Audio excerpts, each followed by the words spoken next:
నమస్తే, welcome to 4 sides TV. తాళం వేసిన ఇండ్లను టార్గెట్ చేసుకుని దొంగలు మరోసారి రెచ్చిపోయారు.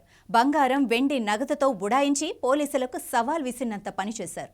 వారం రోజుల వ్యవధిలో దుబ్బాక సర్కిల్ పరిధిలోని 2 గ్రామాల్లో దొంగతనాలు జరగడంతో ప్రజలు ఆందోళనకు గురవుతున్నారు. సిద్దిపేట జిల్లా దుబ్బాక మండలం తిమ్మాపూర్ గ్రామంలో అర్ధరాత్రి తాళం వేసిన ఇండ్లలో దుండగులు చోరీకి పాల్పడ్డారు.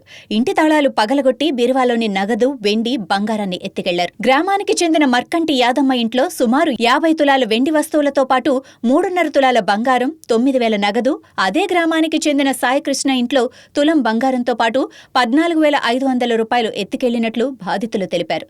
దుబ్బాక సర్కిల్ పరిధిలో వారం రోజుల వ్యవధిలో 2 వేరువేరు చోట్ల దొంగతనం జరగడంతో పోలీసులు దీన్ని సవాల్గా స్వీకరించారు.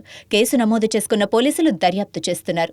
బిడ్డ దగ్గరికి చిన్నగుండేకి మొన్న బేస్తార్ నాడు పోయినాం, 5ంటికి పోయినాం. అయితే పోయి 2 తాళక్షేయులు బీర తాళక్షి దగ్గరనే ఉంది, ఈ ఇండ్ల తాళక్షేయులు దగ్గరనే ఉన్నాయి. 2 ఇటుకి తాళాలు వేసిన, అవి దగ్గరనే పెట్టుకుపోయినా. అందులో బీరువల సలంకాడాలు, అట్టగొలుసులు, మనమంది ఎండిది నడుము గొలుసు 5 తులాలు, ఇంకా వంకొంగురం, గుండ్లు, ఎనెలు, సైను, ఒక సైను, అర్ధ తులం ఉంటుంది సైను.